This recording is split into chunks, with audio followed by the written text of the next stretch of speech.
Merci, monsieur Kipré. Il y a monsieur CI qui veut juste ajouter quelque chose.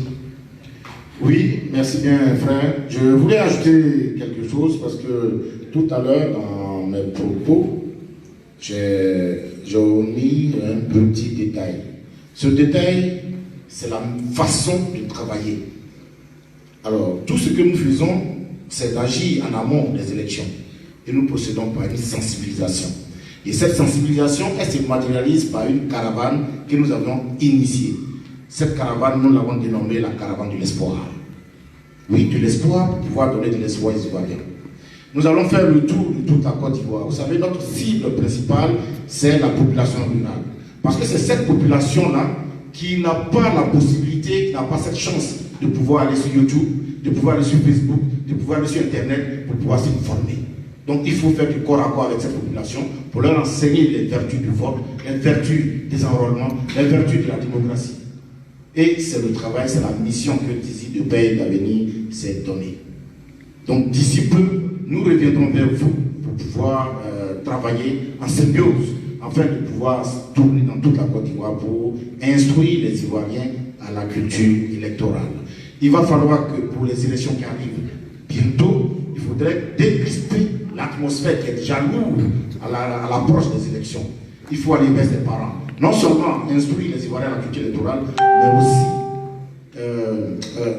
prodiguer quelques bons messages pour pouvoir adoucir les cœurs qui sont déjà meurtris. Il faut aller donner de l'espoir aux Ivoiriens. C'est ce que je voulais ajouter. Et je souhaiterais, avec M. Ando, le frère Daouda aussi qui est là, d'être aussi dans le porte-voix. Parce que jusqu'à présent, ça fait depuis 2017, nous sommes sur le terrain d'Abidjan, en Côte d'Ivoire. Nous avons dans les villages. Nous avons déjà fait plusieurs fois les plateaux télé, la RTI, le journal de 20h de la RTI, la une des journées en Côte d'Ivoire. Nous avons même remporté un prix international du nom du prix Guy Ferrez du mieux vivre ensemble. Ce prix-là, nous l'avons obtenu à Auxerre le 15 septembre 2018.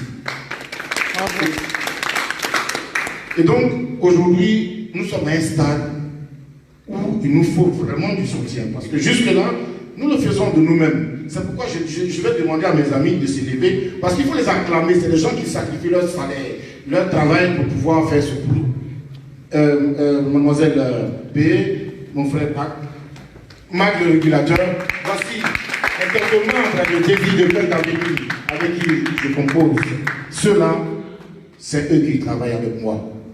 C'est notre part de patriotisme. Nos amis ils font les dossiers, ils vont au travail, ils prennent leur salaire, ils réalisent. Nous, on va en Côte d'Ivoire, on paye nos billets, on paye nos salles de conférence, on paye nos voyages pour pouvoir sensibiliser les Ivoiriens. C'est notre part de patriotisme. Au stade où nous sommes arrivés avec la caravane de l'espoir, ça demande encore plus de moyens. Et sans cela, j'attire l'attention de mes aînés qui sont ici avec moi, d'être notre porte-parole auprès de qui de droit pour pouvoir nous aider à atteindre cet objectif. Je vous remercie. Merci.